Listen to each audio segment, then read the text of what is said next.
Yo, what's up mga katabang? Welcome back ulit sa aking YouTube channel. Nandito na naman ako at maghahatid na naman ako sa inyo ng panibagong update tungkol sa biyaheng probinsya galing ng NCR. So what's up mga katabang? Nandito po ako ngayon upang maghahatid sa inyo ng panibagong update tungkol sa biyahe dahil meron pong isang bus na naglabas ng kanilang biyahe ngayong February 2022. So ayun mga katabang, kung gusto nyong malaman kung ano ba yung linabas nila na information about sa kanilang biyahe, tapusin nyo po ang video ito at panoorin nyo ng maayos dahil ilalagay ko lahat ng information na linabas nila para inyong malaman. Ito po ay biyaheng probinsya, galing po ito ng Metro Manila.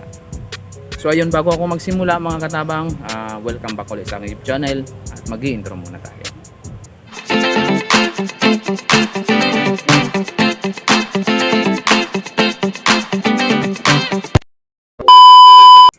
So what's up mga katabang, welcome back ulit sa aking YouTube channel.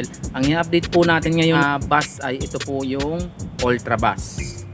So naglabas po ang Ultra Bus ng panibagong information about sa biyahe dahil meron na naman silang panibagong routine sa kanilang biyahe at naglabas po sila ng bagong information papuntang probinsya. So ang sabi nila dito, pre-reservation, pre-ferry boat at 100% legit po ang bus. So ayun, kung kayo po ay sasakay ng Ultra Bus papuntang Maynila, ay papunta ng probinsya o papunta man siguro ng Maynila, ay libre po magpa-reserve at libre din po ang ferry boat. So maganda na yun mga katabang dahil hindi na kayo magbabayad sa ferry boat, libre na ito sa Ultra Bus. So ano nga ba ang mga biyahe ng Ultra Bus mga katabang? Okay, ayan po yung biyahe nila. Pakibasa na lang po at babasahin ko rin. Samar Leyte, Calbayog, Gandara, Catbalogan, Yabong, Buray, Calvega, Santa Rita, Tacloban, Palo, Tanawan, Tolosa, Dulag, Mayorga, MacArthur, Abuyog, Mahaplag, Baybay, Inupakan, Hindang, Hilungos. Ayan po yung biyahe nila sa Samar at Leyte. At biyahe naman po nila sa Maasin via Sugod, Bato, Divisoria, Bundok, Sugod, Tomas, Opus, Maletbug, Padre Burgos, Macrohon. Ayan po yung biyahe nila sa Maasin via Sugod. Para naman po sa Liluhan via Silago, San Ricardo, ito po yung biyahe. Colonia, Silago, Hinunangan, Hinundayan, Anahawan, Kabalyan, San Fernando, Himayangan, Liluan, San Francisco, Pintuyan, San Ricardo. So ayan po yung mga biyahe nila. At para naman po sa Maasin via Matacon, Bato, Matalom, Santa Fe, Maasin. So ayun po ang mga lugar na kanilang biyahe ngayong February 2022 at sa mga susunod pang buwan. So ayun po, para naman sa mga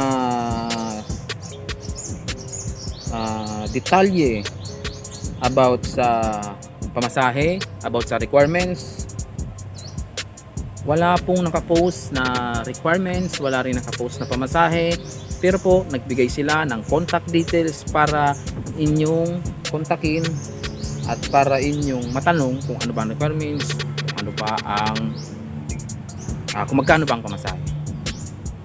So ayun mga katabang, sa pagkakalam ko mga katabang, ang requirements na hinihingi at ngayon patakaran ay vaccine card at saka isang valid ID.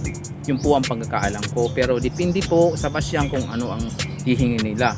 Kasi meron din mga ibang bus na naghihingi ng antigen at kung wala kayong vaccine. So hindi ko po alam kung lahat sila ganun. So mas mabuti po natawagan nyo dahil ito po ang contact details ng isang Ultra Bus na admin. Ang ang nagbigay po ng number na yan ay si Jap Aljano Pelepel. Siya po ang admin ng Ultrabus na nagbigay ng information about sa kanilang biyahe ngayong February. So ayan po yung contact number, pakikuha na lang po. 0926-311-5940. Ayan po ang contact number ni Mr. Jap Adriano Pilepel. So what's up mga katabang, sana nakuha nyo ng maayos ang information about sa pagbiyahe.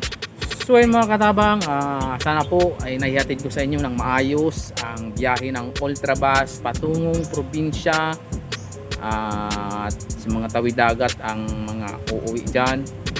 Huwag kayong mag-alala dahil free po ang ferry boat nila. So hindi ko alam kung magkano ang pamasahe dahil wala naman silang linagay. So sa buting tawagan nyo na lang para mas makakuha kayo ng maayos na information about sa biyahe at about din sa requirements. Okay. So ayun mga katabang, hanggang dito na lang ang vlog na to at maraming salamat sa mga sumilip.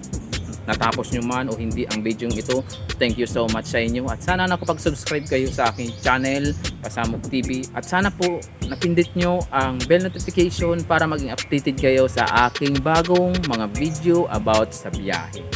So what's up mga katabang, hanggang dito na lang ang vlog na to at ako si Pasamok TV. Welcome back ulit sa aking YouTube channel at mag-ingat kayo lagi. Thank you so much sa mga nanood. See you uli sa aking bagong video. So